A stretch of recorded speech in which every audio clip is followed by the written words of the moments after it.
Hello, sixth graders. How are you all doing? Today we're going to continue with full pace with our virtual learning. I hope that you are all fueled after our Easter vacation. I would like to tell you that I missed all of you and I'm looking forward to seeing all of you. So, before we get started, I would like to tell you that by the end of today's session, you are going to identify adjectives and preposition collocations. As well, you're going to formulate a variety of sentences using prepositions. So, what do you need for today's lesson? Simply your enthusiasm and your book, of course, page 45.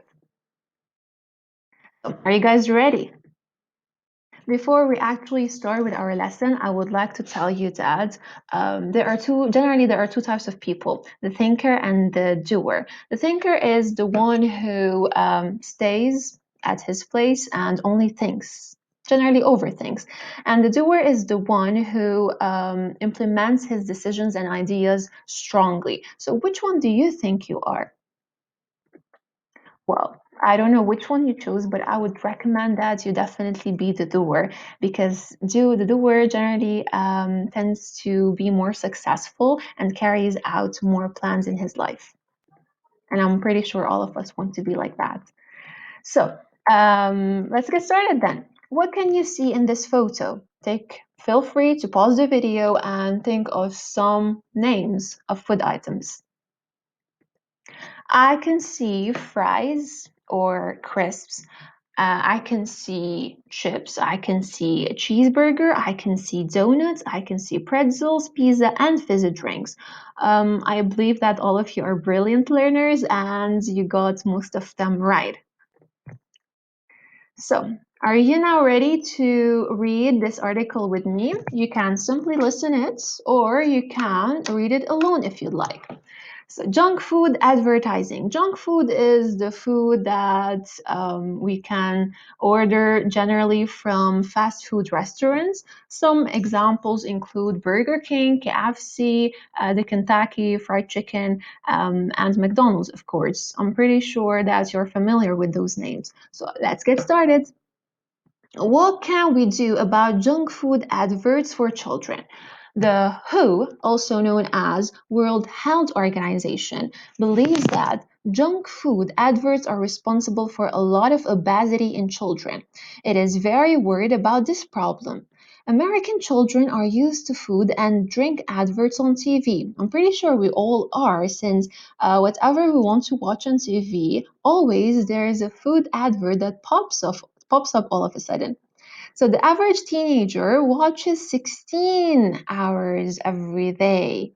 But now the food companies are now making computer games with junk food adverts. These games are very popular with children. The adverts are usually for food that is full of fat and sugar. For example, burgers, biscuits, sweets, and fizzy drinks. Most children are very keen on these foods, means they're super interested in them. But of course, they are bad for you. And after they watch the adverts, the children eat on average 45% more junk food. I'm pretty sure you've seen a food advert on TV and afterwards you've asked your parent that you've craved that. Well, that is something normal, I guess, because mostly food adverts they play on our psychology and they incite us or they motivate us to buy that food item because of the delicious way that they show it to us. So, on a final note, the last paragraph says the food industry says that this is not a problem. The WHO is disappointed with this attitude because obesity in children is increasing every year. The WHO wants to ban junk food advertising for children in all countries. In Quebec, Sweden, and Norway, they are already banned. What do you think? So, ban means they are forbidden. They cannot display adverts that they actually promote junk food. So now I want you please to carefully read these three sentences. One of these is wrong, is not true. It's not supported in this article. So which one it is? Please feel free to pause the video and select one sentence. So I'm pretty sure since you're all brilliant and active learners, you chose the second one. Why? Simply because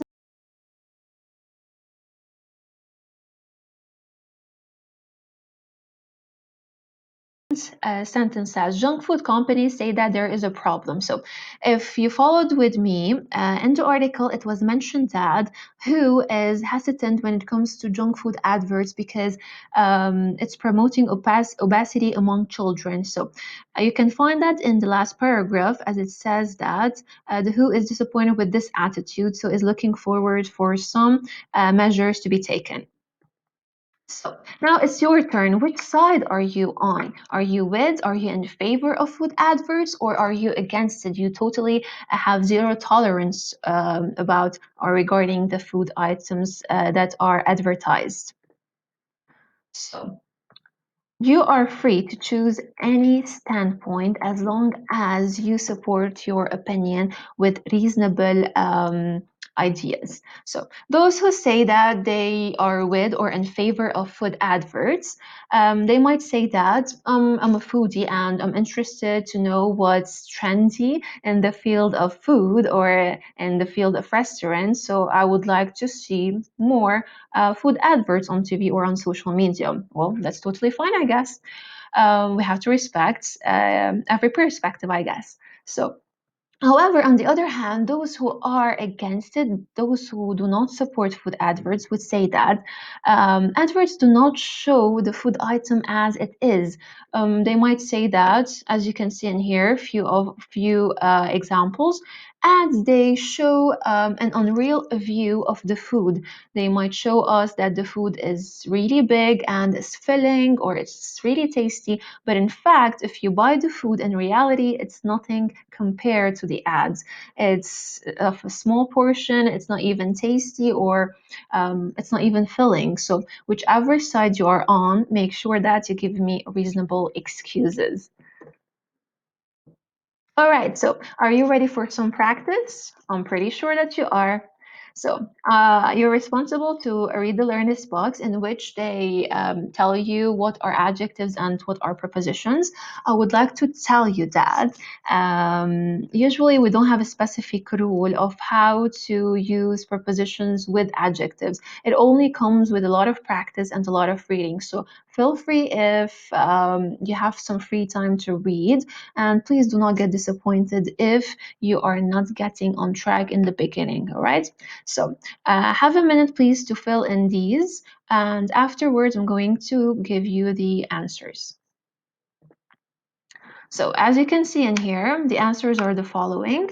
Responsible for, we always generally use for with the adjective responsible, like he should be responsible for his decisions. Worried about, I'm really worried about my final exams. I'm used to, I don't know what, eating glutens. Popular with, this town is popular with, and so on. You can check the rest of the examples and see if you have answer them right. So here is a dictionary entry in which they explain to you the adjective afraid and kind, and they show us some examples and sentences. So please pause the video for a minute and make sure that you read it thoroughly. So afterwards, I want you please to fill in these gaps with the words that you can see in purple, as in here and here. After you finish, you can check your answers that is provided for you in here.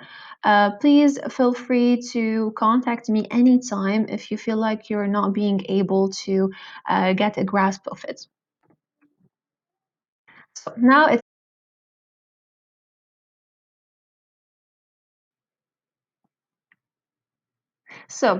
feel free to pause the video and complete these sentences with the correct prepositions.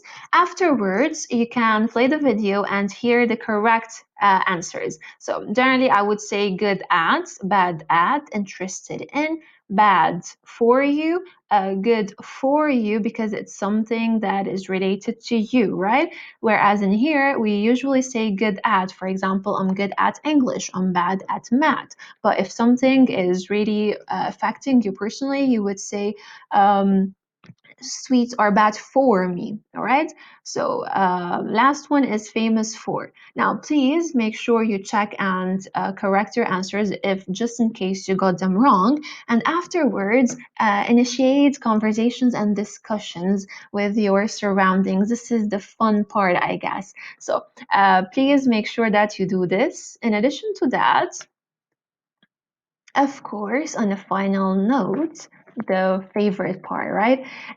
Assignment for next time or for next week, make sure you complete the workbook page 46, all of it with no exceptions, except if there are some exercises that are related to listening. You can miss that part. And next week, along with this new video, I'm going to share with you the answers for your assignments. So, please, again, I would like to remind you that there is an assessment for you that needs to be done as soon as possible.